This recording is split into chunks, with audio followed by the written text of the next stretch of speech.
You're now watching a clip from the Inspired by show. You can watch the full episode on our YouTube channel or listen on iTunes, Spotify, or wherever you get your podcasts. So make sure to head over there, leave us a 5-star rating if you enjoyed it, and follow the show.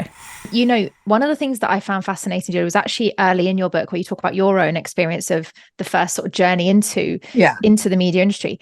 Where did you find yourself having to change, or did you try and sort of mold into what you thought it would have to be?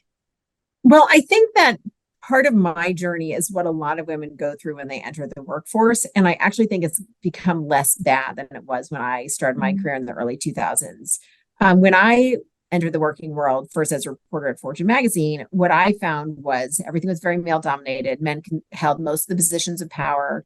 The women who did happen to hold positions of power felt frequently like they had to act like men, and like they didn't want to help the younger women because there was a limited number of spots for the women in power. And so they again were operating with scarcity and didn't want to help the women behind them. I think that has changed dramatically. And you even see it in the fact that women understand that there can be room for more than one of us now. So we want to help the women behind us because we will be more successful if we have more women around us and not just room for one. But I remember feeling very much like the advice everyone gave me was keep your head down, do the work harder than your male colleagues. They're going to go out and have drinks and play squash with the bosses and go out to baseball games, and you're going to stay there, and you're not going to be going out for bourbon, but you're going to do the work and just work extra hard. And this is something a lot of people have been told, like, do the work, keep your head down, don't rock the boat.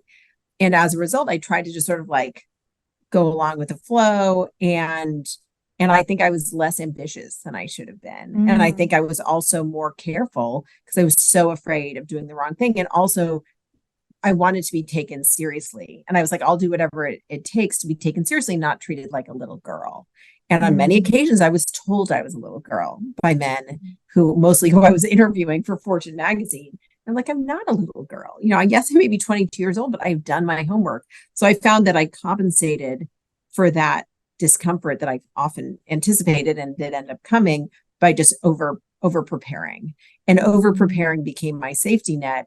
But I still didn't have the confidence that I should have in the fact that I deserved to be there.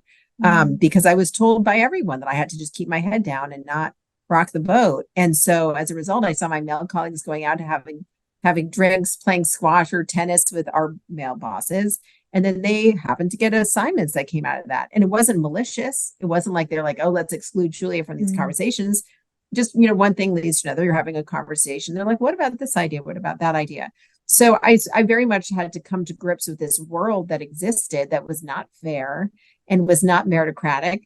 But I had to navigate that world without, you know, letting it destroy me. And so one thing that was interesting is the attitude that I had then, and that I think many women have had, is just ignore the obstacles, keep on going, do the work, and don't really dig into why these obstacles exist. And one thing I realized in doing my book, writing my book and doing the research for my book, is that there's actually massive benefit to be gained in understanding your obstacles. So for me, it would have been helpful to know that people thought I was talking more than I was. And when people said, oh, you talk too much, I wasn't actually talking too much. But that's the perception, that women talk more than they do. Or when I was given feedback on my style rather than my substance, and it wasn't that I had done something wrong, but that typically women are more likely to get feedback on their style rather than on the substance of their work. And guess what? That's a double whammy in terms of why that's bad for women. You're missing out on the feedback on your substance.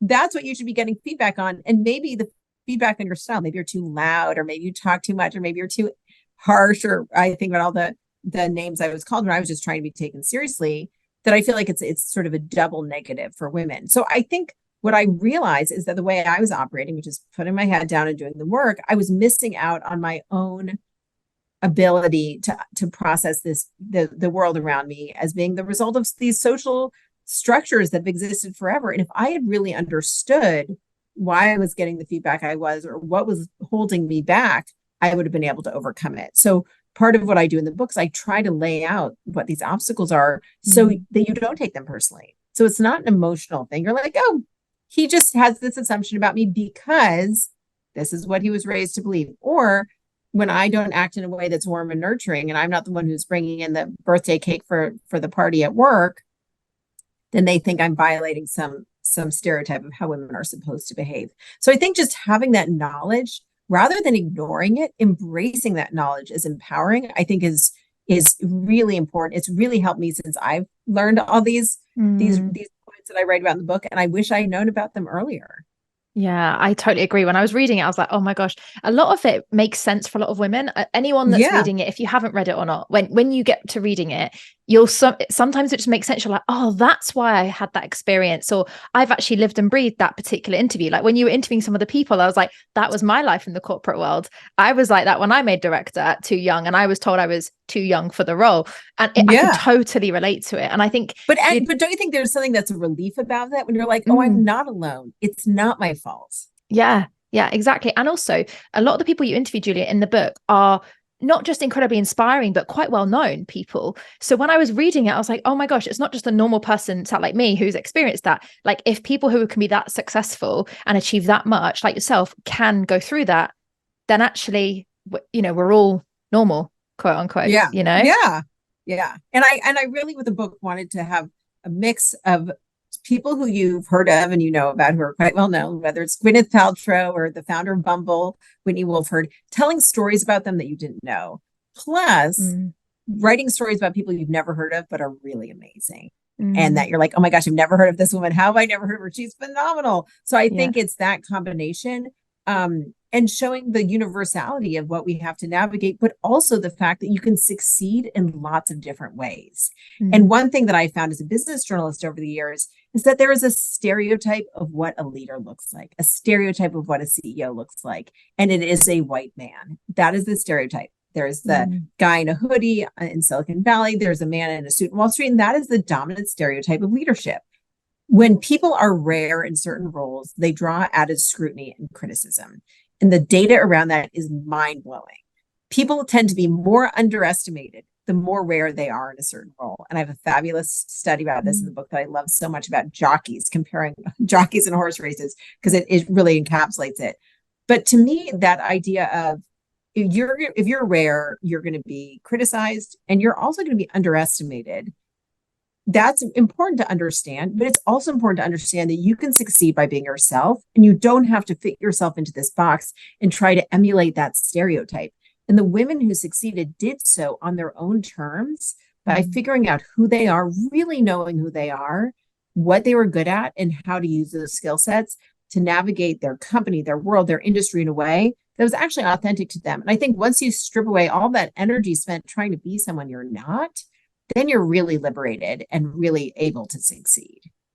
Yeah, you're right. And it's like finding those things that are like your genius or your sparkle and being like, that's what I'm really good at. And that's what I'm going to hone in on. And I often find women, I don't know if you've experienced this, Julia, where they know that we're up against it or we've got this stereotype. And so they go the other way and they blame it or they criticize it. And for me, it's like, that's the world we live in. And obviously we're all doing our best to change that now, but what can we leverage it for? What can we do? How can we take ownership of, this is my strength. I know I've got that obstacle, but what am I going to do anyway? Yeah. And I think part of it is like, okay, long-term, I want this to change, but in the meantime, I need to deal with this right now. And so there's one startup CEO, I remember talking to her about this research that we had both seen about how women are judged more harshly if they give negative feedback to their employees. So obviously nobody likes to get negative feedback, but if an employee is given negative feedback by a male boss, they take it in one way. If they're given it by a female boss, they hate their boss. And so it all of a sudden puts that female boss, who of course has to give negative feedback, everyone has to give negative feedback if you're a boss, at a disadvantage. And so I was talking to her about this and how she manages this kind of thing. She said, look, long term, I hope that changes, because this is Kim Masters from Cluster. I'm sorry, Kim Taylor from Cluster. She said, yes, of course, I hope that changes. But if I'm in a tough spot and I don't have time to deal with all the feelings of people who are angry at me because I just told them something negative, there's going to be times when I'm going to say, okay, I'm in a rush right now. I'm going to delegate that negative feedback to one of my male colleagues, and I'm going to make him give it so I could focus my attention on other things. And I think just having that information at your fingertips so you can make really educated decisions about where you're going to want to spend your time, where you're going to devote your emotional energy when you're trying to run a company. She's like, I'm trying to scale this company right now. Kim Taylor's like, I got stuff to do. I don't have time to deal with the angry employee today. Maybe tomorrow it'll be a different situation because it'll be worth it in that situation. But right now I have to have the cost benefit analysis. And I think if you're armed with that information, then you'll make wiser choices. Yeah. And you're right. It's all about the choices and knowing at different stages in our career or in the journey, we're going to face different hurdles. So one of the things which I resonated with, especially as you mentioned now, is, you're fresh faced starting in your career and there was beliefs and, head down, get on with it. The men will go for their drinks and do this, this, and this. It's what your experience. Did you find when you transitioned out of the she's too young moment, the next part of your career is more success, families, other priorities. Did you find the stereotypes or the judgments changed on that journey, or did it ever get easier? Oh, there are lots of different stereotypes. I mean, when I was pregnant with my first child, I was at CNBC at the time. I was on camera, visibly pregnant. And I remember sitting down for interviews. I had my huge belly and like, it was, there was no hiding my pregnancy. And there was plenty of inappropriate things that happened. I remember multiple men I interviewed who would like run over, like come over to the interview and like, I'm sitting there, I can't move, right? I'm wearing a microphone, I'm not going anywhere. And they would like touch my stomach, touch my belly. And I'd be like, this is just like not appropriate. But I would have to keep it together because I was going to go on live television. I wasn't going to let that throw me off. But as many people said, oh, I assume you're not going to come back to work. You couldn't possibly want to do your job after you've had kids. And I would think to myself, I love my job. Of course, I'm going to want to do my job. What do you mean? I just have to figure it out.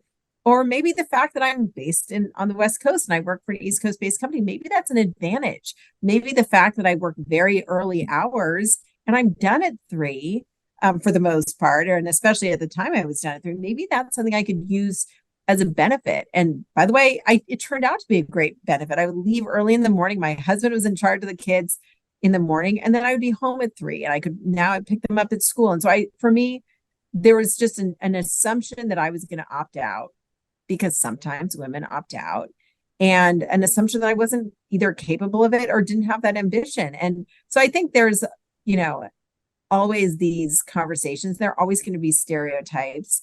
But I think things are getting better. I think that the more examples there are, whether it's working women or female CEOs, I think we just need to have those examples out there. So not just for the women, but so men understand that I can be a working mother on TV at 5 a.m. and at whatever, or for them to understand that this is what CEOs look like. One reason I wrote my book is for men to understand that this is what success stories look like. They look like diverse women. And these are some examples. So yes, plenty of different stereotypes. I do feel like they have been diminished over time. And I do think there was something about the Me Too Times That movement of 2017, 2018 really raised some awareness of the fact that you can't say these things anymore. And I have a friend who, Jessica Yellen, who's has a great news platform called News Not Noise. I recommend it highly.